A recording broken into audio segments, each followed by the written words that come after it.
Welcome, everybody, to another episode of the Inside In Tennis Podcast. I'm your host, Mitch Michals. This podcast is on the Believe Network, and it's available on all your podcast platforms. We're covering the pro game you know and love, and we're deep into the Miami Open. Exciting, unpredictable, exhilarating. Joining me now, the man of the hour. He's a friend of mine, been a Tennis Channel broadcaster for the sport for several decades. Multiple Hall of Fames. We'll get him into the International Tennis Hall of Fame one of these days. Leif Shiras, welcome back to the show. Oh, great to be with you, Mitch, and great to be back. And like most tennis players, I have to buy a ticket in Newport, Rhode Island to the Hall of Fame, but it's always a thrill to go back there. And we broadcasted there on many occasions, and it's certainly the place to be. Yeah, I was looking too at your background, the best that I've seen probably. No disrespect to anyone who's been on the show, but the Spinal Tap poster, and you were telling me before we started about that special Davis Cup thing behind you that has a tennis tie-in as well by who actually made it. Yeah, it's Brad Gilbert's wife designed and drew that beautiful earth with all the flags of the nations playing, and I think it was 84. But that's a nice little memory that I have. So there are a few good pieces on the wall. Spinal Tap, of course, holds a special place for all of us who enjoy a good laugh in the world. I know. I just know that sound system in your basement, wherever it is, it goes up to 11. And also, I'm just a little disappointed there's not a signed, framed, large match point against Even Lendl in Queen's Club on there. I think that has to be there. I should have that. Although this one here, if you can see it behind here, yeah, that's the Jimmy Connors, because he had won it in 82, 83, and then in 84, they're saying, could he three-peat?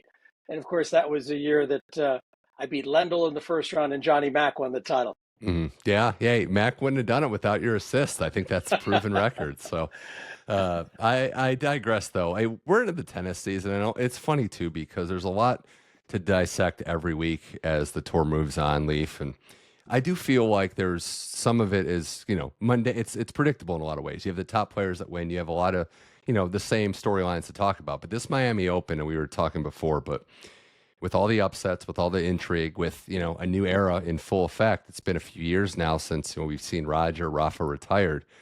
The unpredictability gives us more storylines to talk about, I would say. I don't know if you're differing in that, but I feel like there's just so many ways to discuss what we've seen, all the upsets the last couple of days.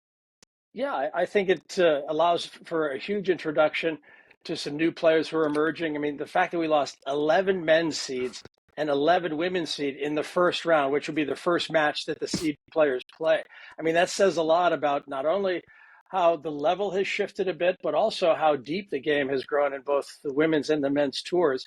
I mean, I think we had on the men's side, we had the 4 semifinalists from Indian Wells lose their opening round match. So I was a little disappointed in that. I like to see that greatness sustained over weeks so people can get to know Jack Draper a little bit better in Miami. And obviously, that's how you develop sort of that elite name, right, that star power. Yeah, Draper loses to Mensik. I mean, they're all different cases, but Draper, Alcaraz, Holger, and Medvedev all out in their first matches. And we're going to get to all of them right here in a second, Leif. But I also wonder, too, and I know it's a case-by-case basis, who you play, how you play, all these things are different, but how long these events are. It's something to think about, right? Like, you have expanded draws. It takes a lot to go deep into these tournaments. Then the other side of it is you play these matchups. You have some waiting around time before your first match while you're playing somebody in all of their cases that has a match at least under their belt. So maybe the length of these events is another reason why.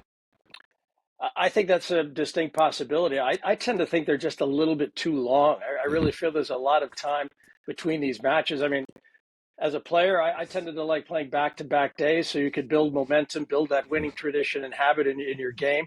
But you're right, these off days, you've got to collect yourself, think a lot about your matches. I mean, these players who come through the qualies are dangerous because they've got the rhythm of the surface, they've got the conditions. And, maybe some of these seeded players, well, maybe they've been waiting around a little too long. Do they have another eye on the clay courts? Because after Miami, we had to clay for 2 months. I find it very interesting, entertaining, and also intriguing, whatever word you want to say, that for many years it was discussed about how much more parity there is on the WTA and what we're used to. And, the men's side, that's where you know who's going to win. Well, it's cyclical, right? Because here we are. And it seems like on the women's game, you have a set number of players that are going deep into a lot of these events. And then on the men's side, I mean, this is a couple different Masters events now where we've seen different champions. We've seen a different Final Four, Final Eight. So I'm not saying one side's better than the other, but it is funny how things can change in the blink of an eye. Yes, and I think the men's tour is slowly becoming a little bit more even. I mean, you look at someone like Sinner, Alcaraz, Zverev, those 2, 3 top guys who've been in that top spot for a while. Their level might not be so different from the field as when the big 3 and 4 were dominant. Let's say Sinner is 4 or 5% better. Maybe Carlos is 2 or 3% better. So generally, when they're at their best, they're going to win a lot of matches. But if they slip at all, they become vulnerable. They could lose a set and they could lose a match. And we're starting to see that a little bit with Carlos. But that means the field is also getting stronger. I feel like there are more talented and dangerous guys playing. And I think there's a crowd of guys who want to be inside the top 10 very soon. Well, all 4 semifinalists from Indian Wells lost, starting with Alcaraz coming in, having been the overwhelming favorite. He's won this tournament before. You look at the odds before the tournament started, he was touted as the guy. He loses to David Goffin, who very well has done great things in this sport, has been near the top, is also on an incredible journey back to being in the mix into his 30s. Incredible win. He lost the next match to Brandon Nakashima, but for Alcaraz, Leif, it was another very uneven, maybe confounding is a way to put it, performance, because in this case, he started out great, which he didn't do against Jack Draper, but made some questionable decisions. It's like his head wasn't in it for a while, and I'm wondering your perspective, having been around the game for so long, what to make about Alcaraz's dips in some of these matches that are now starting to cost him. Yeah, and he's sort of making the decision-making, the shot selection that you would think of as a young player. And yes, he is a young player, but this is a guy who also has 4 majors. So, I think there are some things in play here. Does he have a little bit of burnout? Is he not quite as fresh-minded? Is he not as deeply passionate in those moments? I don't know. I was a little surprised to hear him say that before he went on court against Jack Draper in Indian Wells that he was a little bit nervous. I looked at his game and I felt I was a little bit intimidated. I'm like, Carlos Alcaraz, this guy who's got blessed with so many talents, feeling intimidated. I was just a little surprised by that. But I think maybe that's a little bit of the vulnerability he feels right now, maybe a little bit of that pressure of expectation. I wonder also, and I was thinking about this today, is he missing his wingman a little bit, Jannik Sinner? Sinner and he had sort of established this level of play that was pretty impressive. And maybe Carlos missed having Jannik keeping him sharp, keeping him wanting to maintain that standard. I don't know. I just feel there's a lot there that could be in play for Carlos. As I said before, a couple of points in level of execution, and these guys can get you. I mean, the game's getting deeper, and the elite level maybe not as high as it used to be. It's a great point about missing the wingman, and I got to give credit to who it was. It was recently retired tennis player Paolo Lorenzi said that in an interview. He said, I expected more out of Zverev and Alcaraz in particular with Sinner gone. And yeah, maybe it's tough to go to the well. Maybe with Djokovic not having his all-time wingman, it's tough to find that motivation to really raise your level. It's confounding because when he's on, Alcaraz still, and I think we're in agreement, he has the best ceiling. His A game is the best A game in tennis, but if it's not there all the time, he can be beaten. Yeah, absolutely. And that's where the shot selection comes in. I mean, one thing possibly about his game, and he does tend to, overplay because he's a highlight reel player. He can produce amazing heights. Maybe the ball he's giving those guys like Goffin. I mean, Goffin used a lot of that pace coming at him and turned it back on Carlos. I know Carlos struggled in the second set and didn't really produce his best when he needed to in the final set, but sometimes that can work against him a bit. And I don't know. I just feel like he's just a little flat, and a little flat means you're a little vulnerable. Plus, he's one of the guys now, and at 21 years of age, the target on his back is pretty big, having won 4 majors. So guys feel like, hey, I'm going to take my swings. He has been beaten. He got beaten in Australia, surprisingly. Guys are thinking, hey, I can get him too. Yeah. Well, it's a new chapter for him. We'll see how he hits the reset button before Clay. That means now this Miami Open. And it's funny because we weren't sure what to make of the field. Sinner not here, obviously. A whole other player's not in form.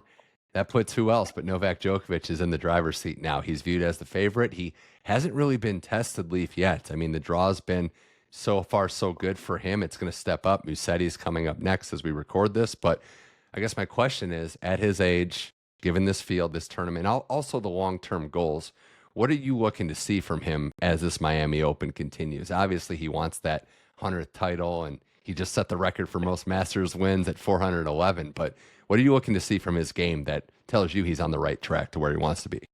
Yeah, I mean, by his high standards, you almost expect that he's thinking, I could use a title here. I could use a win.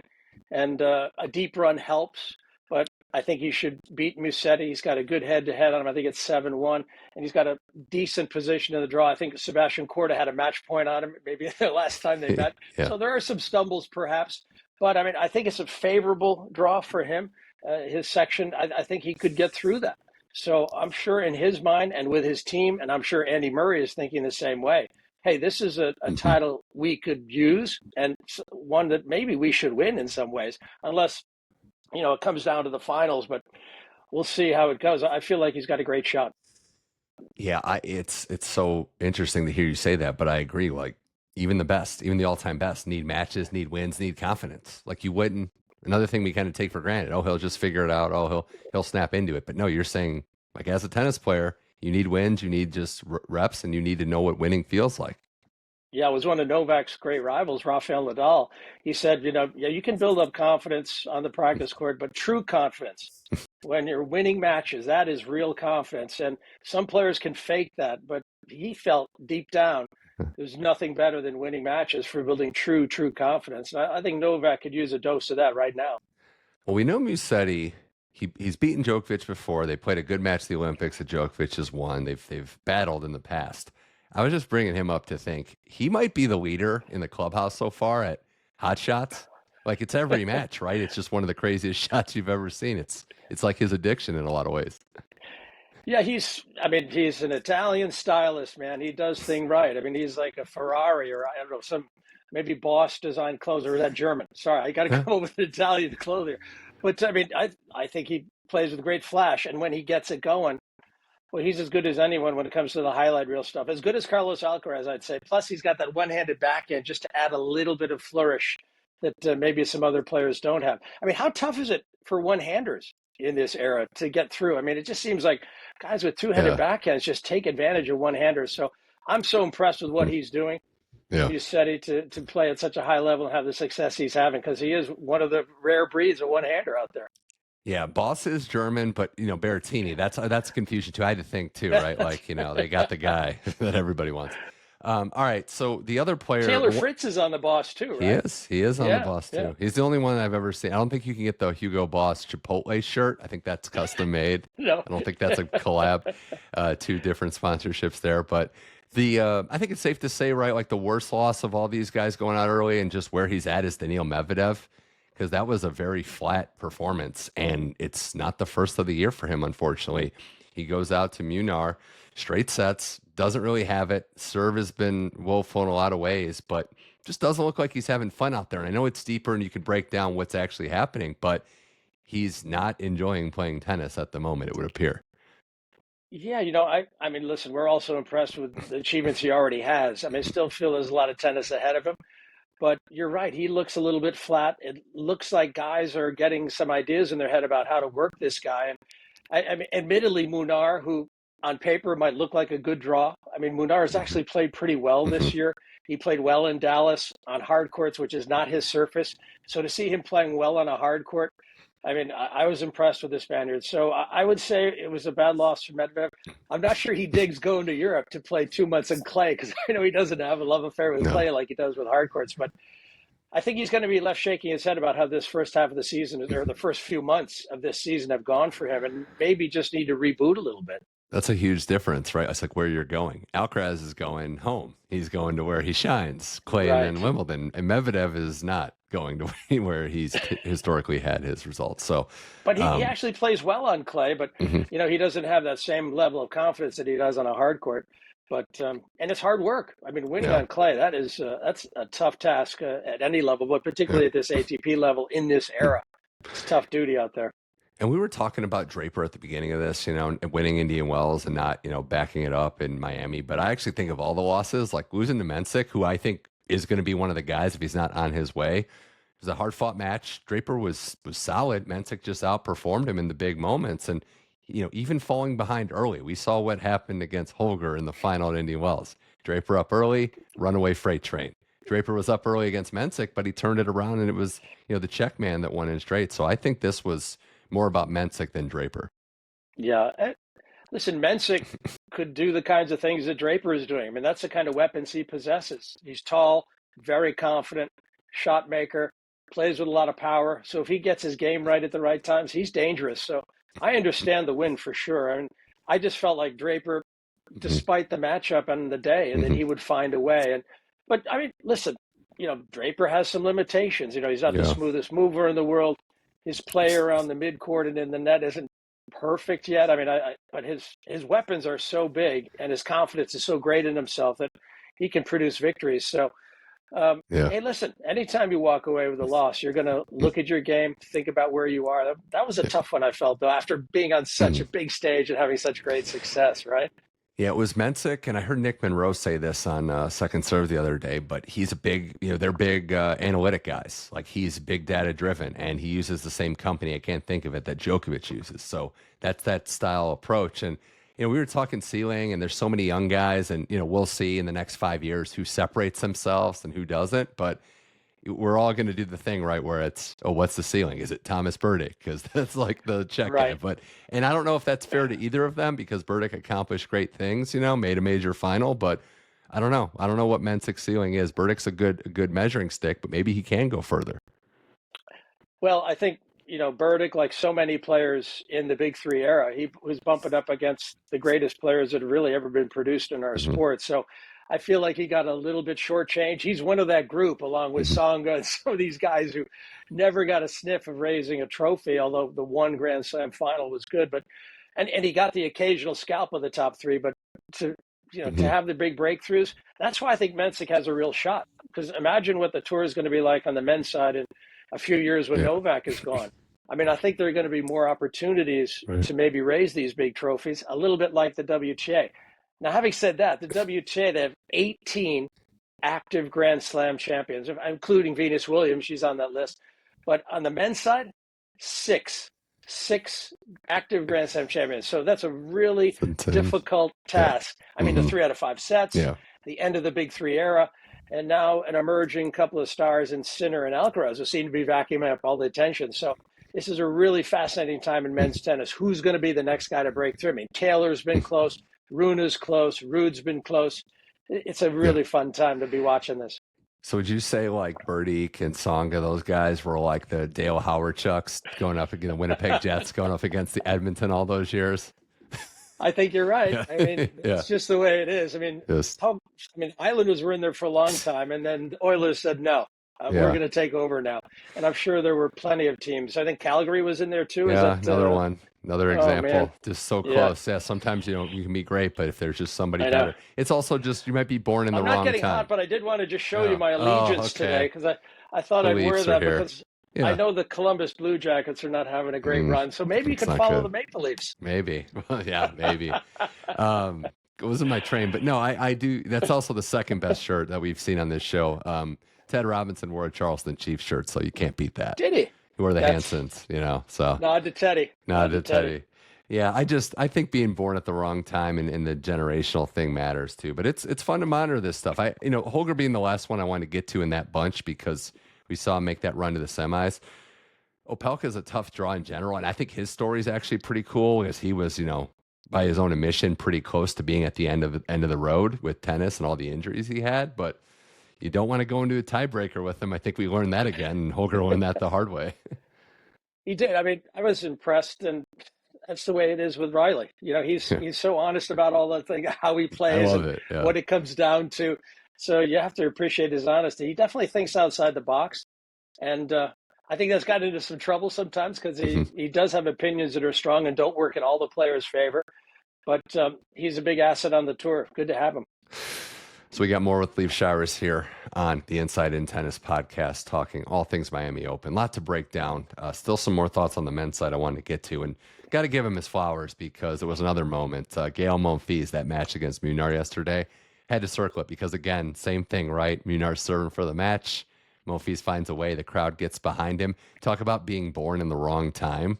Like if he was just born like 5 or 6 years later, but... All things aside, like Leif, it's just cool to watch him play and how he's figured out the smart way to play tennis older in his career. I think he was one of those guys we thought, how is he going to age? How long is he going to play? And he looks as sharp and as crisp as ever in his late 30s.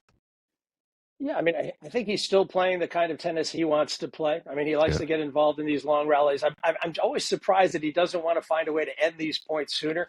But this guy has an engine that is remarkable. I mean, 37 years of age, and I think he's won three-set matches to get to the fourth round in Miami. Two of them breakers in the third. I mean, the Munar match was amazing. Just so much drama, and it's great to have him around still. I mean, he's box office all the way.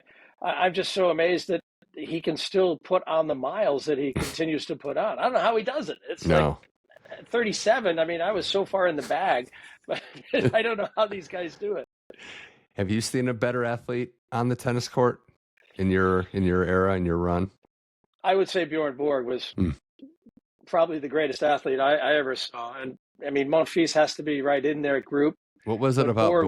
What was it about him for the people that didn't get to really see, like as an athlete, what stood out about how he moved, how he played? Well, power and strength and mental discipline. I mean, you'd be in the locker room, you'd take your shirt off, and you'd have the V, and it's like, Bjorn, put your shirt back on, dude. You're embarrassing the rest of us. Stop it. He was so powerfully built, and he never lifted a weight in his life. I asked him, I said, did you ever lift weights? He goes, no, I never lifted weights. Like, how does that happen? I mean, he was just, a total specimen, one of these rare athletes that comes along every, decade, half a century. And so plus the speed around the court, there wasn't a ball he couldn't get to. And remember, this was playing with these squash racket, Dane rackets that these guys used to play with. And he was able to put the ball in the center of the strings or on the frame. He was famous for the miss hits too, but most of the time he'd find the strings. So I always felt he sort of set the standard with physical excellence, mental endurance, and the many great matches he had with Johnny Mack was certainly a testament to that. One of the all-time greats too, and again, how short his career was didn't do it justice. It's just incredible. So he's holding up well over time, a true superstar, and it's a good segue into the, as we wrap up the men's side here. We're about to see Fonseca play. There's a lot of buzz on him, and I was asking you before, like, do you think that men's tennis might have a superstar problem, that they're thirsty for another one? We, again, so spoiled by what just happened, the greatest era of champions the game's ever seen, and now you're wondering, Alcaraz, Sinner, okay, are some guys up, but does men's tennis have a little bit of a superstar problem? I don't think so. I think it would be nice if we can add more to the list, and Fonseca seems like a remarkable candidate to do that. As a teenager, already winning his first title, and he also possesses a kind of weapons, I think, that makes tennis fun to watch. I like guys who can generate power, who are shot makers, and he brings with him such a great support team, being Brazilian. I mean, is there anything better than having Brazilian tennis fans in the stands? I think if, like Kjartan, when he was at the top of the game, I mean, we had such electricity around the game. So I think it's nice to have a superstar from South America. I know we've certainly got some fine Argentine players now, but maybe we don't have someone of the magnitude of, say Juan Martín del Potro or Guillermo Vilas. But now we've got this guy who looks like a Guga Kjartan level superstar. Yeah. So I think the game could always make room and want room for someone like that. So it's great to see. Yeah, I wouldn't classify it as a problem. We're just wondering who the next is, and there's no guarantees. Like, the hype train is real with Fonseca, but he's proving it. I mean, what he did to Ugo and Bear, how hard he's hitting, not just the forehand, but the backhand. And some players just have natural charisma. And that doesn't mean you are bad if you don't have it, but Fonseca has that natural charisma, and it's easy to gravitate to how he plays. And going up against de Minaur, now this is obviously another test. De Minaur, one of the best movers on tour, and has worked so well to round himself into form, best tennis run of his life. But Leif, if he just powers him off the court, we're going to have to keep I love this stage of a young superstar's rise, because we keep reevaluating goals and what to expect. Yeah, I know. And plus there might be a revolving door on the top 10. I mean, Alex has done so well to get inside the top 10, and now more guys want to crash the party and be a part of it. And you feel like the Brazilian is right on the tail of so many guys who want to be there. I mean, who's in there? I mean, Paul and Shelton and Fritz, all on that edge of being outside the top 10. Or it was Fritz back in the top 10, but it's all very close there. Yeah. Paul losing to Sarandolo is going to be a hit for him, as Shelton was losing to Wong. Those were tough losses for the Americans. I will say, Colton Wong, it was a little different level of competition. All respect to him for winning. You'd like to think Ben could get that match. Cerundolo does well in Miami. And when he's hitting that forehand and the Argentine crowd as well, like that's an issue. And he gets Casper Ruud next. Like, it's not shocking to see Francisco Cerundolo just make runs here in Miami with the support of his loyal South American fans. Yeah, and I think it was maybe, 2 years ago, or maybe even three, when he made the breakthrough. Suddenly he was in the semifinals. Like, who is this guy? And he's been inside the top 20 ever since, really, winning titles, playing with smarts, and he's got a weapon. He's got weapons, which is nice. He's not just a grinder. Suddenly he can inject pace and be very fascinating, captivating to watch. He has a tennis IQ, I think, that's pretty impressive. Because he doesn't have a giant serve. But he's always seems to be there, and he doesn't go away, and he's a great competitor. So it's good news for Argentina to have him around, And actually, Sebastian Baez has had a nice run winning titles on the clay. So it's a good time of year for the Argies as we head over, after this last hardcore event. So get ready to read more about those guys. They're certainly ready. It's also an opportunity, to reset your season. I know we're in like the end of the first quarter, first third, but you have Zverev and Fritz, who higher seeds, haven't really had the results they wanted this year, just moseying along, navigating through the draws and looking like they're in a position to maybe make some noise, take the title. But then we also have, if you're looking at players that could be next up to enter that superstar mix, maybe it's Arthur Fils, because he beats Tiafoe in an electric match, ups and downs, steals the first set, saves all those set points, loses set two, smashes his racket, but flips the switch. Tiafoe was the one frustrated. I think he had a point penalty in that third set as it got away from him. But Arthur Fils, Leif, hit, I think, the second hardest forehand on average on tour last year behind Nico Jarry. I think he measured higher. Other than that, it was Fils. So weapons, charisma, all-around game as an athlete, Arthur Fils has it. Yeah, I've always liked this guy. I love his game. I love his personality and his character. He looks you in the eye at the end of a match, win or lose, shakes your hand. He seems to handle both the imposters winning and losing just the same. He's a really solid guy, and I think a solid player. Yep. Now, he's got Zverev next, and remember that match they played? Was it in the Munich final? Yeah, that was pretty testing. I know you were on the call there. It started out outdoors, and it was raining on clay, and then they put the roof up. Yes, it was one of the great matches of the year, and Fils somehow found a way, and he battled his way through a tempestuous fellow player. Zverev was not in a good mood playing on home soil, expecting he was going to win. But Fils said, no, I'm going to get this done. So there's going to be plenty in that match. Who do you give the edge to on a hard court? It sounds crazy, but I'm giving the edge to Fils right now based on form and recent results. Now, Zverev has looked better, but Zverev was not coming in playing well. Acapulco early, Indian Wells. I know Indian Wells is kind of a unique thing, but the way Fils has played, I would give him a slight. It's almost, we'll see what the odds say, but I think Zverev deserves to be a slight favorite, but Fils is right there. I think I'd give a slight edge to Zverev. However, watching Fils today against Tiafoe, he actually serves pretty big too. He had a couple of really important first serves, either for an ace or an unreturnable, or to set up something. So I feel like he's adding weapons to his game. I know he always had the forehand, the athleticism, but his serve is pretty powerhouse too at the right times. So, and we're going to get to some just final thoughts on the end. We'll go to the women next, but I did want to ask you as we wrap up this section, Fils and that Zverev match made me think, and you lived the life as a pro player, but Zverev is a great accomplished player.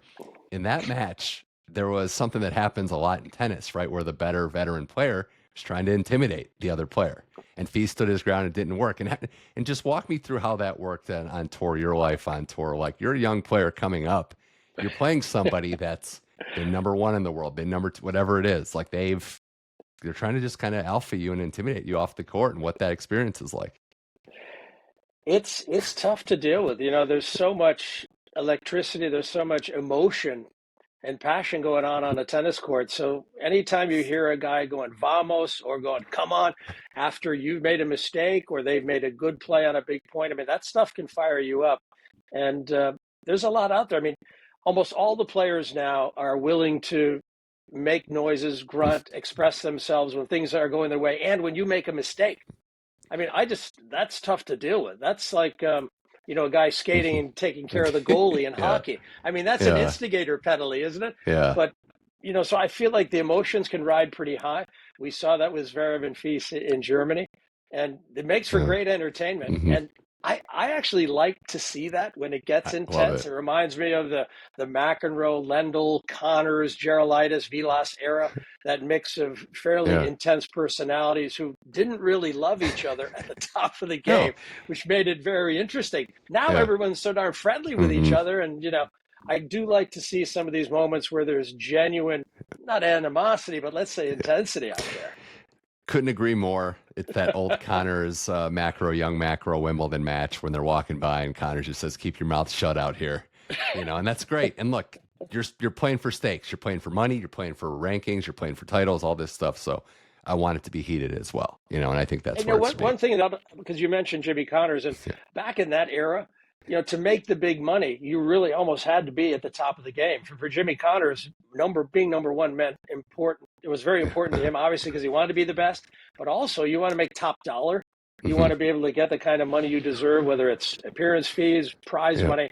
You had to be in the top spots. So now the money is so good, and I think everyone's pretty comfortable. They can handle maybe losing a little bit more easily. I don't know how to say that, but obviously the passion's still there. These guys want to be the best, but the second place prize money is not too bad these No, days after no. what I was paid for so many years. Yeah, and that's definitely trended in the right direction there. On that women's side, on that emotion side too, we saw the Andreeva Anisimova dust up last night. Who, Anisimova loses to Raducanu in her next match, but she snaps the Mirra Andreeva win streak, 13 matches, 2 straight WTA 1000 level titles for the 17-year-old. So a loss there, not the worst, hard fought match, but everybody's talking about the medical timeout decision by Anisimova at 3-1, Andreeva's serve in that third set. Look, I love it again. Like it all comes back to this, right? Drama is great. We love that there's heatedness out there. There's that ferocity, if you want to call it that. But I kind of personally understand Andreeva's side because I don't like the rule, Leif. I don't think you should be able to take a timeout without a point penalty or worse on the opponent's serve. But again, Andreeva seemed like she had some gamesmanship in that match too. So I understand the back and forth. I'm not a big social media to settle beef person as well, but interesting your old school approach to this, because I think you have an old school approach on how it got heated and how to settle some things like this. Well, listen, obviously you kind of have to go through the umpire. You don't want, I don't know. It's tough to talk to guys directly when they have it, something like that. But usually, guys are prepared for that. I don't know was it a blister that developed from just It to was, and it clarify? was legit. It was legit. Yeah. There was legit cut there. And I'm not begrudging Anisimova for taking advantage of the rule. I don't like the rule. It was It's a bad rule, Stan right. Djokovic U.S. Open final when Djokovic got his foot worked on, held serve, and waited till it was about to be Stan's serve to do it. I'm not a fan. Yeah, no, because it interrupts the momentum that your opponent has, and so that's unnatural. That seems unfair. So yeah, it's a bad rule. So Andreeva didn't have much of a recourse there. I'm surprised that Anisimova didn't have that addressed before the match. I would think you'd have a fair inkling that, okay, there's a developing interest here. Obviously, guys come out there with tape all over their hands. They're well aware of what's happening and what needs to be addressed. But, okay, so she needed some quick tape. What are you going to do? I don't know. There's not much you can do. This is how the rules. And what do you think about it? I feel like, okay, she's in the right. She can, if it's legal, she can get away with it. Maybe it's not sporting per se, but Yeah. I don't mind Andreeva saying what needs to be said either. You're not going to win that fight. You're not going to get anything to change. Like she's going to get treatment, but I'm fine with it. Like I'm looking at it as a fan too. Like it's entertaining to see tension out there, right? Like we love tension, and the game is slowly taking away layer by layer all the tension. So that's kind of where I look at it. The other side of this though is, who Anisimova lost to today, Emma Raducanu. She's maybe back into the quarterfinals and has gone through not just this match, but beat Emma Navarro. McCartney Kessler retired in that match, but a win over Anisimova. Like, it's the first time in a while we've been saying her name as rounding into form, but a lot to like about what Emma Raducanu has done and where she is at this point in her career. It's great. I think it's good for tennis. Good for her that she's able to find a comfortable place. I know she struggled with this whole coaching idea that she can't really settle on a comfortable coach, but maybe this is it. The last time she won 4 matches in a row at a WTA event, it was the U.S. Open, right? When she won it in 2021. So she has really struggled. And the fact that she's back, that she stayed with it, went through all the surgeries, all the physical setbacks, and she's come out of it looking pretty good. I mean, I was a little disappointed in Anisimova. I think she was a little physically tired from her last match. But Raducanu, you just play that person in front of you and you move on. So she looks dangerous. I mean, she gets some momentum going. I mean, she could win the tournament. Why not? The stat I saw from one of my favorites guests on this show, Amy Wendy Online, said that she won 50% of her second serve points this tournament so far, which is a huge bump from where she was. So staying in the fight on those second serve points has been big for her. And yeah, staying healthy, because we know what she can do when she gets hot. That's a very confident player. But I do have to ask you, Leif, I mean, the way it's trending and we're getting into the quarterfinal round, we're almost all set, but I had a thought today when I was watching her match, like, is this Aryna Sabalenka's tournament? Like, is this just going to be one of those runs where Savvy just goes on? Because she beats Collins for the 7x 7-0 in that career. Obviously loves that matchup head to head, but she has that ability, like I said, to navigate through a draw, to do just enough, to play to a way, Leaf, where the greats do, where they are better than you, where they're doing enough, but they're not emptying the tank because there's more matches to be won in these tournaments. Yeah, I feel like she is, a number one for a reason. She wins a lot of tennis matches.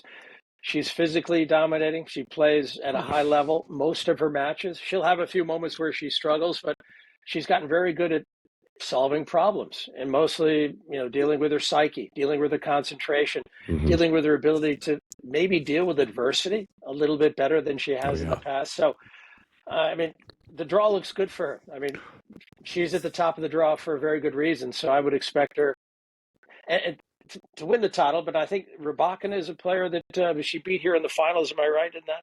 But or maybe lost to Rybakina. I can't remember anyways, but Rybakina being eliminated, I mean, that opens up the draw slot. I know she's got Zhang next, so that feels like a winnable match for her. Yeah, I don't think she had made the final. I don't think she's made one here. No, yeah, she hasn't. Maybe it was semis. Okay, but she lost. Rybakina got her at Indian Wells, and she just hasn't had it. Yeah, it just seems like she should be doing better here, given how fast it's been playing. Obviously, compared to Indian Wells, it's been favoring aggressive players. Who's more aggressive than Aryna Sabalenka with confidence? And she's hitting her forehands bigger than some of the guys. I mean, it's amazing the power she can play with. And if you're not athletic enough, like I think in the Collins matchup, it's hard for Danielle to defend and get enough balls back to sort of trouble Sabalenka, like a Navarro or someone like that.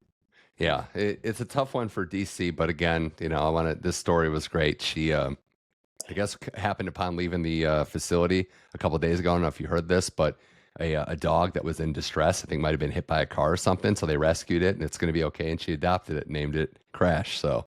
No, big animal. That's such a nice story. Yeah. So there's more that meets the eyes of these players. You can be intense on the court like the Danimal is and still be an all around good person. So that was pretty cool, at least. Other big upset though, Coco Gauff lost today as we record this. Magdalene got her. Lynette is, and I like to just focus on the winners too, even if it's the upsets. But Magdalenette's been around for a while. We've seen her over a decade, I think, on the Pro Tour. Leif, it's really just a testament to perseverance. She's playing her best tennis, and this isn't just one big win. She's made it deep. She's made a semi of Aussie, I think, 2 years ago.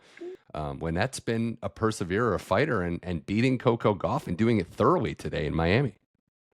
Yeah, I mean, I thought this match lined up pretty well for Coco, but she just had a difficult day, particularly on serve, and the unforced error count was incredibly high. So I know that she was ahead a break in the second set. It looked like she was going to get back into it, and then suddenly it was 6-4, 6-4, and it was pretty much over. So a little bit disappointing for Coco as she's sort of back to the drawing board with these serving issues and a little bit with the forehand again. So it's disappointing for sure.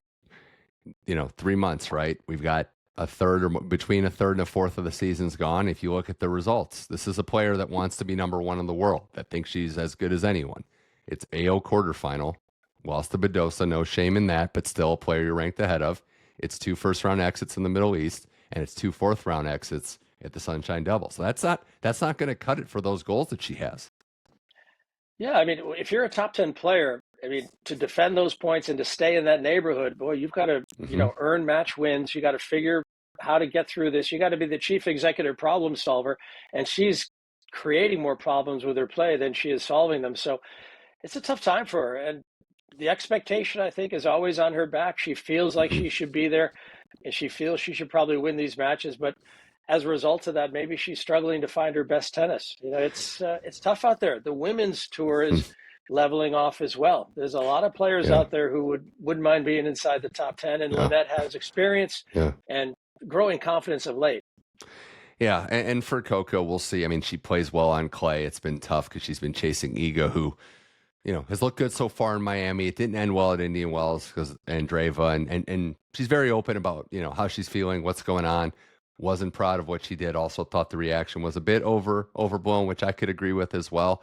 For Iga, and it's obviously easier said than done, Leif, but it's like if she can just get between the lines, focus on the job at hand, and treat it on a match-by-match case as she can and has beaten everyone in the world. There's a time, and there has been times, I think it's fair to say, when the outside noise has kind of gotten to her, and you hope for her sake and for the game of tennis's sake that she can get a handle on that. Yeah, I mean, I think she juggles a lot of tension and a lot of pressure too. I mean, obviously with the great success she's had, there's a big target on her back. I think players have some ideas about how to play her as well. And I think it was Henri Leconte who said, players each year have to come back a little bit different than they were, like an F1 driver, a Formula race car even. You have to add a little bit of something to your game, and I feel like she could add a little bit more to her game. I feel like her serve could be better, her transition game at times. She doesn't have to come in all the time, but I think she gets stuck in the hitting winners deal, which is, if you have an approach shot, you don't necessarily have to hit a winner on that. Just continue to build the point to your advantage. So I think sometimes she gets in that groove and maybe slips out of it.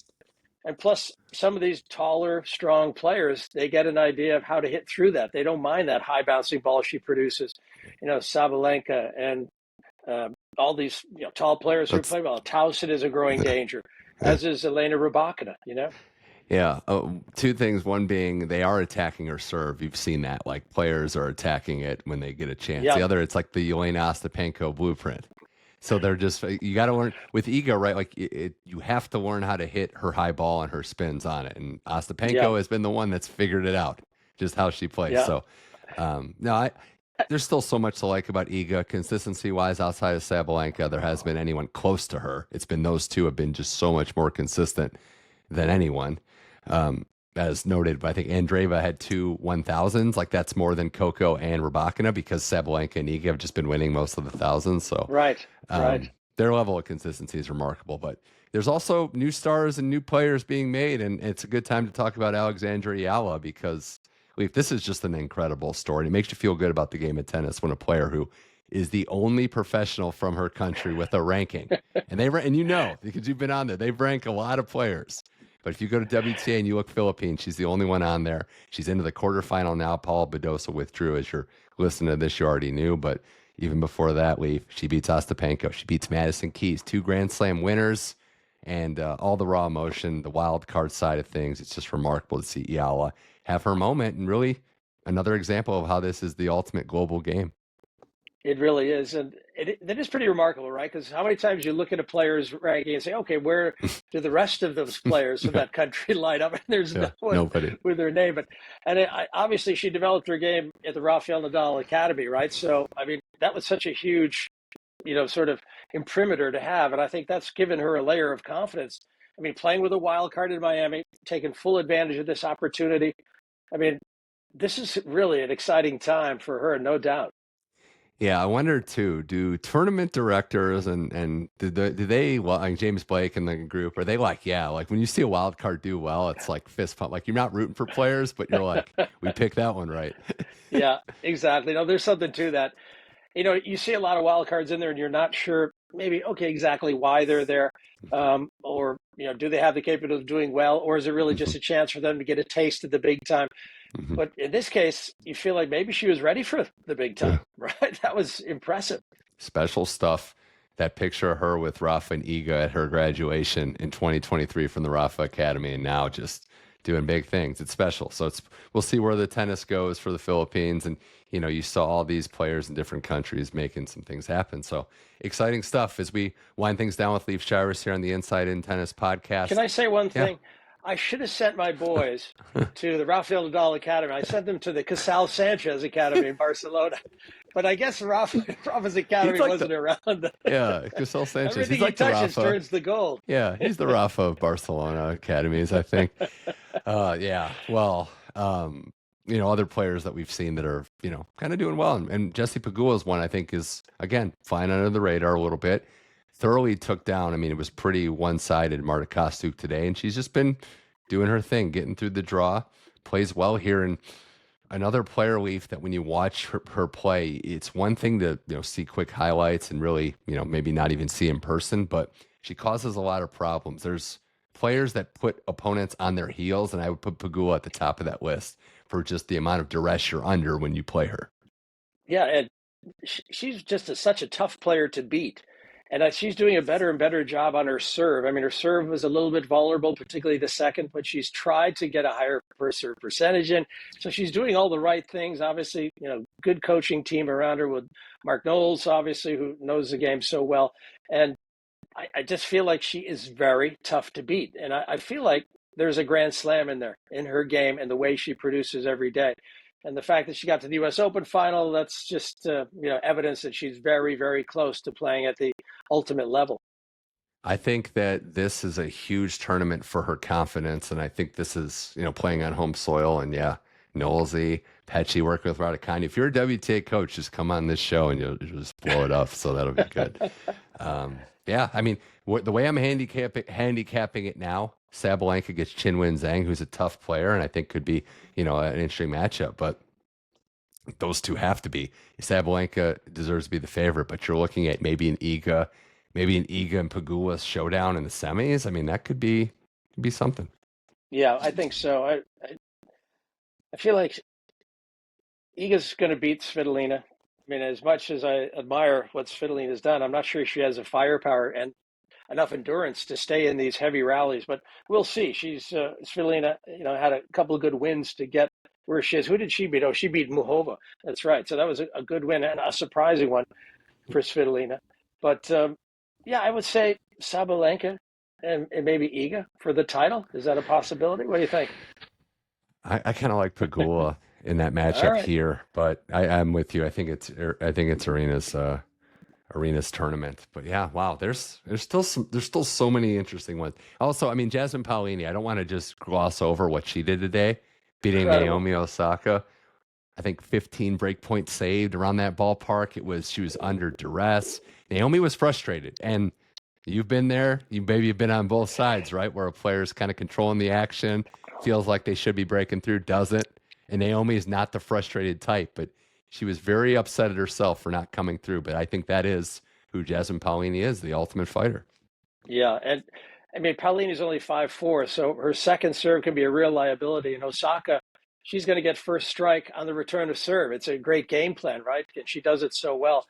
I mean, I just can't imagine how tough it is for Paolini to fight off all those chances against her and able to do that. I mean, I had a pretty good serve, but when I was playing someone who returned well, it's such a psychological pressure that a heavy returner can put on you. So for her to find a way against someone like Osaka, I mean, that really says a lot about Paolini, who I was really having my eyes on this year. Would the Italian be able to sustain her top 10 ranking? I know her great results at Roland Garros and Wimbledon are a little further down the line, but I mean, this is evidence of why she's a top 10er right now. Pretty impressive.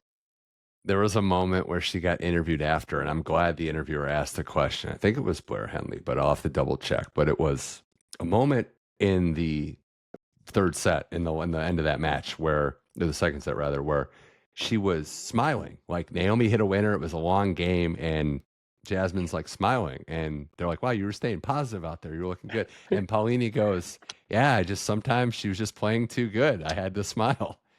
And I'm like, that's hilarious. Wow. That's who she is. She's just this like always nice, bubbly person. But the ability not to just get down on yourself is a rare thing, I think, in all sports, let alone tennis. Yeah, I can remember coaches telling us over the years, well, if you can be relaxed on the court and even smiling will relax the muscles in your face and the tension you feel. And I'm like, I can't smile on a tennis court. I'm out here battling, trying to win. I can't smile. But I mean, she's such a lovely person. I mean, what a way to deal with pressure and just fight off that stress, that anxiety you feel on a tennis court. Oh, impressive, man. She's great. It's going to be good. I can't wait because that's Lynette, right? That's who her next match is. Uh, Yeah, let's see. Lynette in the quarterfinals. So just to kind of be clear on everything with that, Yeah. I mean, that's going to be an interesting one. Pagula, Raducanu, quarterfinal. Yeah, And then Lynette to play either Saba or Zhang. I mean, that's a great opportunity for Paolini. Sabalenka, Chinwin, and then, Eala, probably Iga. We'll see what the results are. Svitolina, another one, inspired by her husband, just finding a way to keep winning. But for Eala, I don't want her to, I'm gonna word this properly. I'm gonna take my time here. I don't want the final outcome to leave a bad taste in the memory of what this was. Because I could see it going like Evalise's match in Australia, where she had this incredible run to the fourth round and then met Iga, and it did not go well at all. So, what was the score in that match? Because I remember she came in as a wild card, had the fourth round run, but I forget what the score was. It was like 1-2. Was it 0-1, 0-2? It was. I know they cheered when she won a game. It was 0-1. Yeah. Hey, listen, I've been on the other side of those. So, but even Liz had to walk away from that with plenty of confidence. Right. It's just one of those things that's happened in tennis. And nowadays, these coaches have such great teams around them. That's what the teams are for. Take the best and the positives out of these experiences because, okay, one person walks away without a loss at the end of the week. Yeah. So you've got to build on what you've done, and what she's done has been great. Let's hope that she can, get involved and make an impression. I can't wait. This is going to be fun. Final thoughts, though, Leif. I mean, we talked about the women's side, the men's draw. How you see it shaping up, these matches going forward? One player we didn't talk about, another Czech guy, Tomas Mahac, who I think plays. Glad you got him in there, yeah. So, I mean, he's quite a talented player. But again, that's a section where Zverev is. I feel like Zverev is going to be in the final. I really do, because I feel like he's getting better. He started off looking very shaky on the forehand side, but I do feel like he's going to get it together. He's got such experience. I don't know how he's able to find match wins when he struggles, but he does. And I think it's because of his serve. So I'm going to say maybe Zverev in the final. Who do I go with in the other final on the other side of the draw? I tell you, it's Novak Djokovic, maybe. Yeah. Djokovic Zverev final. This was Federer's not last title, but one of his last ones. I think the second last one. So, gosh, I just think that Fritz is another one, and I'm kind of regretting my Arthur Fees over Zverev thought process there. But maybe this is the moment. I mean, look, Zverev is a great player who's shown the ability to round into form, and I think that's where I'm left at with these greats. Can they, the next up-and-coming greats, Leif? Who are the guys that are going to be consistently deep into these events? It's not going to be flash the pan. Yeah, exactly. I mean, you could have a Fritz Zverev semi, which I think is very doable. Oof. So Fritz is in with a shot, so. But you're right. This is a time where these guys like Draper are starting to make moves. These guys don't have the distinguished result, and that's what they all want. And it's doable for these guys. I mean, these guys have the talent and the fearlessness. They're not afraid to go after it after they see what Draper's done. It's not going to be long till who comes back, too. So take advantage of your time before Jannik Sinner comes back. And exactly. There's not going to be these, opportunities, as many in the draw. So, Leif, this was a blast. I'm excited. Miami Open, as I said last week, the players just seem to be happier this time of year. They love it. It's great, man. The Sunshine Double, and Miami is one of the best tournaments in the world. So, I mean, this exciting times. I mean, I actually like the setting of the stadium. It's a little awkward with how it's set up, but it seems like it's a good vibe around that stadium. So I think it's going to be rocking on this finals weekend. Well, always a pleasure, Leif Shiras. We can hear you on Tennis Channel and watch you. We can follow you along as well on all your social media channels. There's a lot of sports going on. We love our tennis. We love our hockey. I'm a little upset with you, though, because the Lady Badgers beat Ohio State's women's team in overtime for the title. Yeah. So Wisconsin got one over Ohio yesterday, but it was a rematch of last year's title game. But yeah, this is just a great time of the year for sports. I'm glad tennis is, in the mainframe, getting some love and getting some crossover appeal. Yeah, well, it's our version of March Madness. Although the men's Badgers basketball team lost the other day, which was too bad, but we're still supporting the tennis, man. They did. They lost. And since we got pretty much every player in, also Dimitrov Nakashima is the matchup coming up, too. So Grigor, another one, still going in. We'll see, man. We'll see. It's good. Leif Shiras, always a blast. Thanks for coming on the show. We covered a lot. Appreciate you as always. Thanks for joining the Inside in Tennis podcast. That was Leif Shiras. This was the Inside In Tennis podcast. We're on all your platforms. You can go to Apple, Spotify, iHeart, or Amazon Music, and you can follow along on YouTube. The channel is at Mitch Michals. We've got some shorts and every full video episode as well. Leave a rating or review. Subscribe to the podcast so it automatically downloads, and follow along as we have more episodes coming down the pipe. I'm Mitch Michals for Leif Shiras. This was the Inside In Tennis podcast. Thank you for listening, and we'll talk to you soon.